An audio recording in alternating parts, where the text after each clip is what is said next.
Tozali awa na New Delhi te kasi tozali bel et bien na ville province ya Kinshasa, plus précisément na route poids lourd na quartier Kingabwa na commune ya Limete sika wapi la police ya base ekwei na mwana mobali oyo bozali komona ye musala na ye ko saboter misala ya gouvernement provincial oyo bazali kobunda butu pe moi pona koambelire ville province ya Kinshasa, surtout likanisi ya vice-gouverneur Gérard Mulumba mwana mboka Jekoko oyo azali kolatisa poids lourd lele ya sika na matoi na bino moko boyoka neti kaka bozalaki.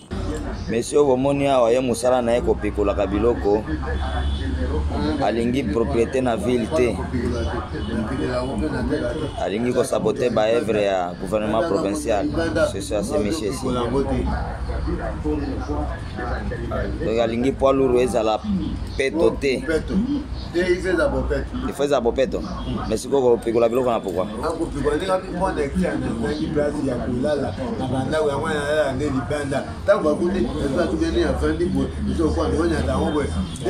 C'est quoi place wana eza mbeto yo pola la place wana pelouse wana baloni sika et comme mbeto nayo est-ce que mutu normal oko kende olala likolo ya pelouse wana bazolona et puis au pikuli wana lobike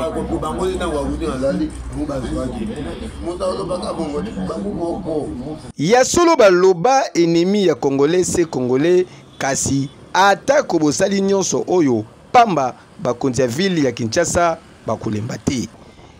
Kejo